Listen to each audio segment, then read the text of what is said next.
Okay, so this is the crazy ass story of Benkei, the myth, the legend, and the real life person. Let me put this over here. Okay, so Benkei is many things, and one of these things he is a not just a cult icon. He has appeared in anime, in series. His idea, his way of existing in this world in the form of a legend or a story has aspired many people to do things they've done, and mainly military people, but not only. So who was Benkei? Benkei is this guy. You see this guy right here. This is Benkei, and he became known. What you're seeing right now is known as the stunning death of Benkei. So I'm gonna say just a couple facts. I love this story. I haven't written a script for it, because I love it. I know everything by heart. But the thing is, this is a crazy story and a very inspirational story. It's a story about loyalty, basically. Like if we can boil it down to one thing, it's loyalty. So this, as I said, this is Benkei, but let's start from the beginning. So Benkei was born in 50, like in thousand hundred something, somewhere there, like the 11th century, like after Christ. So he the first things we know about him is that he killed a fish. He killed a huge fish. First of all, they called him Oniwakamaru, and why this name means something like a devil child, something like this. And it's funny because he was allegedly he came out of his mama's belly, and he had long hair, he had big teeth, he had nails. Listen, this video is going to be about the facts and the myths about Benkei. A lot of the things you're about to hear is mythological. They don't make sense. They don't make sense in real life. Okay, but it's very important to note these things because they're very. It's very interesting to see how the Japanese people shaped his story and boosted it so that he becomes not just a great servant and a great person, or a great person for his standards, but an amazing guy, like a guy you would always look up to, right? So this is the first myth about Benkei.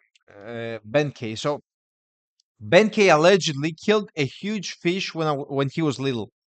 um I think this is by itself just crazy, but the thing is, I think this is part of the myth to make him sound very, very strong, very, very strong as a kid, which is a great virtue to be, or a great virtue to have. So just keep that in mind.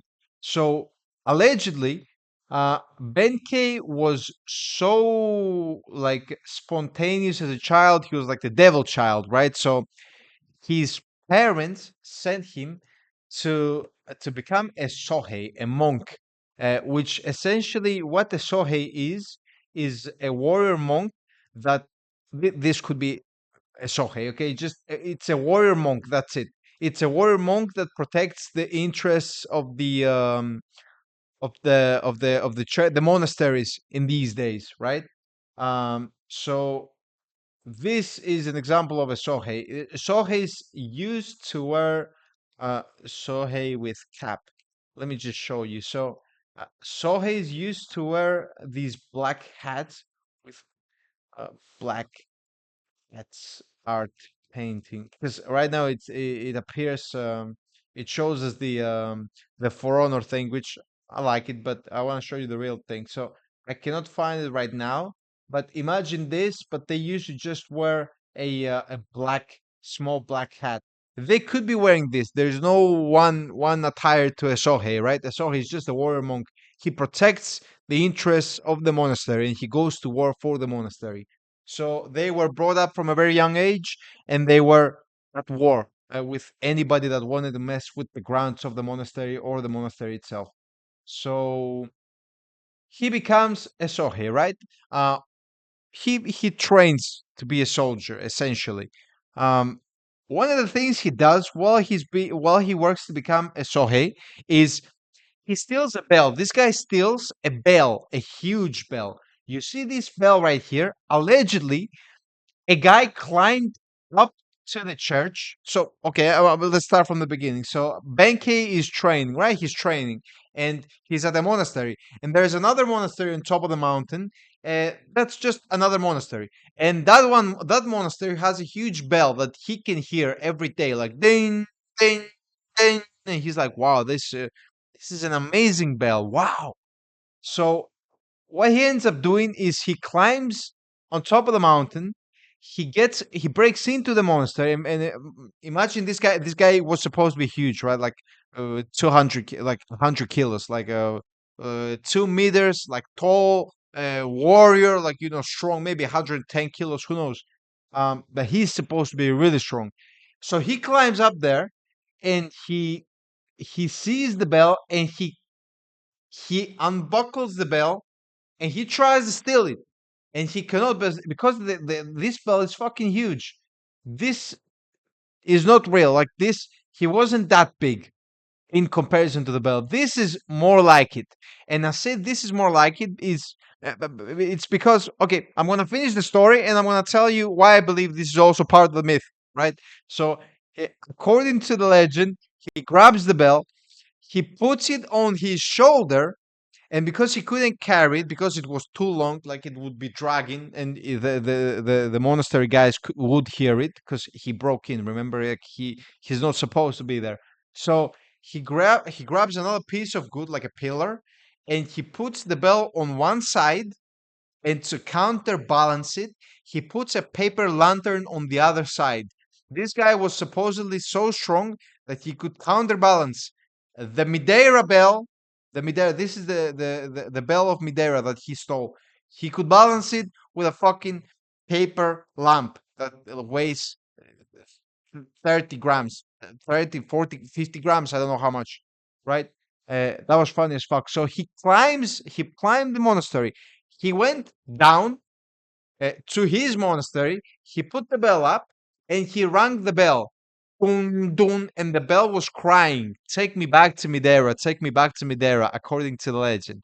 So he grabs the bell yet again, and he throws it to hell. And the bell goes down some valleys and just gets fucked up. It becomes smashed, like scratches, and loses its painting and everything. And of course, the Midera guys figure out where the bell is because they can hear it going down the mountain. So they get it, and they hang it back up, and that's the story of the Midera bell. Sohei liked the bell, and he climbed, and he took it, and he got mad, so he threw it out. Um, I think this is also part of the myth, and the reason is, I think, is because part of the myth is because I don't think this picture is real. Like, come on, like this is crazy. I think this is another myth that they made to make Benkei, who was already amazing, as we're gonna see, look like a legend, like an actual legend. It's a funny story to tell. Like Benkei just scaled up the walls and just grabbed the bell, went away. Um, Anyway, this is part of his upbringing. He did that shit when he was growing up. So okay, let's talk about the bridge incident. So okay, Ben K. At some point he got tired. He got bored, if you want. So he was like, "What the fuck am I gonna do? I'm a warrior. I'm, I'm doing nothing here. Let me go out and wander and challenge people on duels." So he used to sit on bridges like a troll and wait for people to pass by. And when they did, he challenged the men and to fight him. And the winner would get the other guy's katana. Side note: this guy, according to legend, was carrying seven weapons. This guy, Benkei. This guy was carrying seven weapons, and I'm gonna show you the weapons now. So this is the weapons. I chat GBD that shit because I was like, I'm not, there it is. Okay. So here is the weapons. So this he was carrying seven weapons. The first one was the broad axe. This is the broad axe, the broad like a war axe. Imagine that they used to use. Then we got the sorry. Then we got what did I do here? Then we got the rake. He was carrying the rake for some reason. Maybe he was so good at fighting that he was just trolling these guys. Like, oh yeah, I'm gonna use a rake. Fuck it. Okay, I'm gonna use a rake. I'm gonna use a rake. Fuck it. Yeah, rake. And then he had this wooden mallet, which I assume is huge, right? Then also a kami. How's it called? Think, like I think it's called a kami, and it's just a sickle that they used to. This used to be a common war weapon because the peasants could just grab it and put it on a stick and just have range and something that cuts. And then you have the kanabo, the big, like we would call it, one of their his main weapons because he was a big guy, of course, so he could use a kanabo. And then we got this tetsubo, I think it's called. Yes, tetsubo. So this is a Japanese war club. So it's just a club, like smaller. And then we got the naginata, one of the most classic weapons in ancient Japan, very close to the spear and the bow. Of course, one of the three most used weapons, I would say, I believe. Not like the katana. The katana is very popular, but it wasn't used as much as the as a naginata, not nearly as much. So this is the weapons he was carrying allegedly. So imagine this guy. He's standing on business, right on the gate. He's standing on business, and he's challenging people, and he's gathering their swords, and he's got up to 999 swords. He's gathered that many swords, according to legend. I don't think he gathered that much. I believe the part where he was so bored that he was just challenging people. Not sure about the 999 swords part because it's too convenient, right? According to legend and story, in the thousandth sword he was going to collect, like once he had 999 swords, he saw a guy approaching. He was a girl, he was a woman actually. But as the woman came closer, he figured out it was a man, 15-year-old Yoshitsune Minamoto. Uh, I'm gonna tell you who this guy was, but for now, keep in mind that this guy wears a woman's dress, but he can see Benkei can see his sword, so he challenges him. And Yoshitsune, I think, according to legend, he was wearing woman's clothing, right? But I can understand if you're 15 years old and you see a weird, crazy ass troll guy on the bridge. I would also dress like a woman. Like I don't give a fuck. I'm not gonna mess with this crazy guy. You know what I mean? This schizophrenic, this psychopath. So but he saw right through his disguise. Benkei saw through Yoshitsune's disguise. So Yoshitsune feeds him. He's so small, but yet he's so technical that he just demolishes him. Like he makes fun of him, and he just humiliates him. And according to some sources, right then and there, Benkei swore to become his servant. According to other sources, they had one more fight, so Benkei hunted him down and he challenged him to another bridge uh, for another fight. And Yoshitsune won him again. He beat him again, and he got his loyalty from that point on. So either way, if it was the first one, the first fight, the second fight, the point is Benkei saw the value. I saw the warrior that Yoshitsune was, the skill that he possessed, and he wanted to become his servant, and he became just that. So he started going to war with him because at the time around 1,100, I think it's after Christ, right? It should be after Christ. Let me just check. Was Yoshitsune after or before? Was this AD or BC? Okay, so yeah, this happened AD, so around 2000, 1000 years ago. So Benkei and Yoshitsune were fighting in the Genpei War, which was essentially a war between the Taira clan, because they were clans, right? Clans like families. They fought each other for power. Powerful families fought each other for power, and so what happened was the Yoshitsune was a son and a higher hired to the throne of Minamoto. He was part of the clan Minamoto. He was Yoshitsune Minamoto, right? He was part of the family. He was one of the leading, one of the leaders of the family of the clan, along with his brothers. One of them was Yorimoto. He's gonna come later in the discussion, and we're gonna see how he played a role in Yoshitsune's assassination or whatever. So the point is this: they go around. They're the perfect duo. They're just killing. They're pillaging. They're doing this. They're winning war. They are beating the other clan. I'm not gonna get into details on the Taira Minamoto dispute or the war rather. But keep in mind that it was a civil war. Like it was a large scale warfare and lots of dead people. But in the end, the Minamoto clan won. So the Minamoto clan wins, but Yoshitsune, and of course Benkei is always next to Yoshitsune, but Yoshitsune and I hope I'm pronouncing these words right. Okay, if you're Japanese, write me in the comments. Am I pronouncing this right? Because it could be embarrassing. So, Yoshitsune and Yorimoto have a falling out. They have an argument. They fall out, and Yorimoto did not like that his little brother was getting this much clout because Yoshitsune was a very good uh, strategy guy. Like he was a very good warrior, very good strategy guy. He led the war against the Taira clan. So he was very popular with the common people, very popular. So Yorimoto was scared as a bitch of his brother.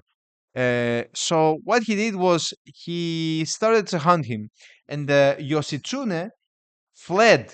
He fled to an estate. I don't remember the name of the estate, but he essentially fled to the countryside and he fled to one of his allies, along with Benkei, of course, right? Benkei followed him everywhere from that point on. He was sworn with his life to Benkei, to Yoshitsune.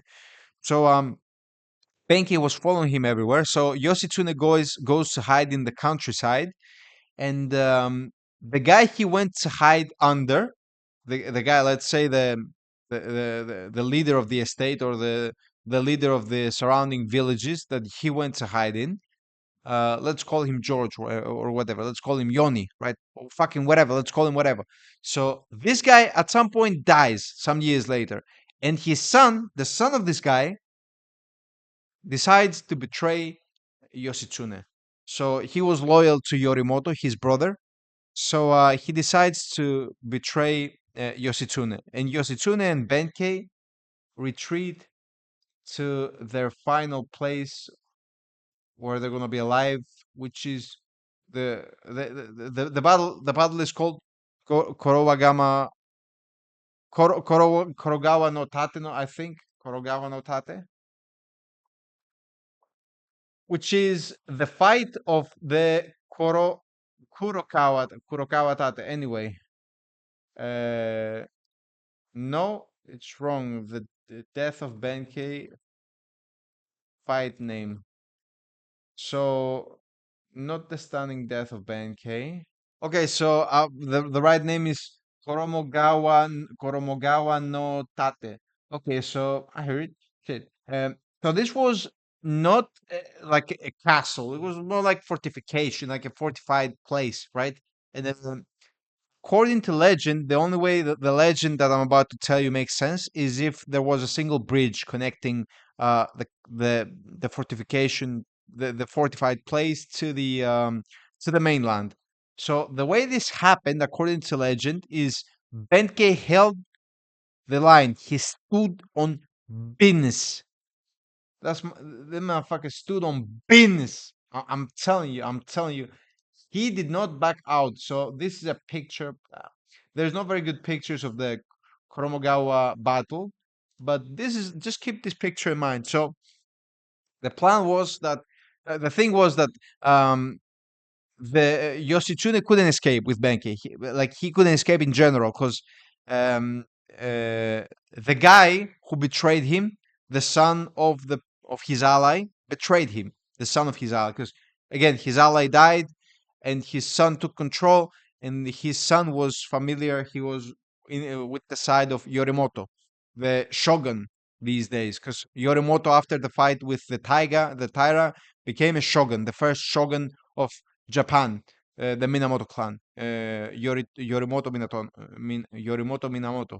What a name to say. So he became a shogun. He had massive power, political and actual. So of course, right? He was like the pharaoh, or I don't know, the Caesar, right? Like he was the highest position in the politics. Uh, the son of the ally of Yoshitsune betrayed him. So he started chasing him, and they surrounded him essentially. So Yoshitsune could not escape. He could not just leave. Um, and it seemed impossible that he was going to survive. So he chose to take his life the ritualistic, the honorable way, seppuku. Seppuku, if we Google seppuku nowadays, it's pretty uncommon, I would say, because seppuku is the thing of cutting your belly and then having your head cut. So this is an old Japanese thing, right? Bushido, honor, all these things. So this was an honorable way to die. If your enemy asked for seppuku after you defeat him, you would both be honorable in going ahead with the seppuku. So he would retain his honor, and you would retain your honor, if that makes sense. So it was an honorable death. I'm killing myself by my own hands, right? A warrior's death, we would say. So essentially what the seppuku is you cut your belly open, like you take a tanto, which is a Japanese dagger, let's say, and you cut from the left to the right, or from the right to the left, I'm not sure, and you spill out your, like, you disembowel yourself, and then a loyal retainer, if you're lucky, is gonna cut your head off at the neck, and this is gonna be your death, your honorable death. So Yoshitsune wanted to do exactly that, but he needed some time. Like he needed to buy some time. So what happened was Yoshitsune uh, retreated in the catacombs, or whatever, the cellar. I don't know where he retreated in this fortified place, this fortified area, and in the fort. It was a fort essentially, right? So he retreated to the insides of the fort, and Benkei had to hold the gates, right? And Benkei held the gates. He did. Benkei, according to legend, killed around 300 people in that battle. So a couple of things to keep in mind. We said he carries like seven weapons. We said he was very big, like his structure, his body structure was very big. Keep in mind that at the time you didn't have to be really big to be big, which means the equivalent of being like 185 in Japan at the time could be like today being 220, like 220, like being very tall, because people back in ancient Japan, like Japan, they used to be really short. Just people in general, I think, used to be really short back in the days. This is not a rule of thumb. This is just an observation from, mainly, I think, from Africa. I'm not sure exactly, but I've read some. I have to qualify my sources, but um, and of course, there's connections with there's many things about height in human evolution. But the thing is, we know that the ancient Japanese people were short. They were not tall people, and they still are not, even to this day, right? But in these days, they used to, like, the sources I found was like they used to be like 145, 150, 155, like around this height. Like this was the normal height. So he could be 180 to 2 meters, right? Which is like 6 feet two if you're American, like 6 feet, like 5 foot. Like they could be in American terms, like the normal person, I think, could be like 5.5, 5.6 was the normal, the standard, and he could be like 6 feet, 6'1", 6'2". I'm not sure exactly. Do the math, convert. It's like 1.8 to 2 meters, right? So he could be huge just by that, which is nowadays it's way more common. But back in the day, he could be like a fucking giant. Like, actually, imagine, just like now you see a guy at 220, like he plays in the basketball. I don't know what else a guy that's 220 could be doing. Anyway, so Benki is standing on business, and he essentially the army that came to kill Yoshitsune and Benkei. They give the go ahead to attack the fort, and due to he essentially funneled them because it's a small narrow bridge, right? We've seen this before 1,000 times. Who was it? The Roman guy, the Viking guy. There's many instances of this story happening again and again. I don't remember. I'm missing the name of the Roman guy, but anyway, I'll make a video about Horatius Cocles, that saved Rome from the Etruscans. Very quite similar story. Also, the 300 Spartans, right? Similar story, narrow passage, and a lot of like a huge amount of attackers, but they're being funneled down through a very narrow street or narrow passage or whatever. So that limits greatly. That evens the numbers. We can say, right? Let's say the defenders can fill out the narrow pass. That brings them on even odds because only so many people can attack. So the Japanese army starts attacking, and they attack Benkei. Benkei is so big, he just swings his naginata around, which is the curved blade you see here.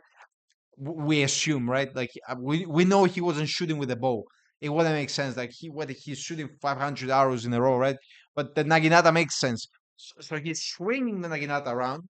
He kills 300 people, and of course he's still standing. He doesn't give a fuck, and he's not gonna quit. And the Japanese army, they understand that this is gonna go on forever, right? He's gonna kill more of us. So to they decide to shoot him with bows, which means they shoot 5,000 arrows. They shot they shot this man to death. And according to the history, according to the story, according to the legend, they shot so many arrows at this guy. After like 500 arrows, they were like, what the fuck is wrong with him? How is he still alive? It turns out he wasn't alive. He was still standing and he died standing. So they figured out, like, they were so scared to even approach him, but they did. And they came close to him and they poked him with uh, like imagine they just did a boop, and he lay dead, like he fell down dead. And it seems he died standing.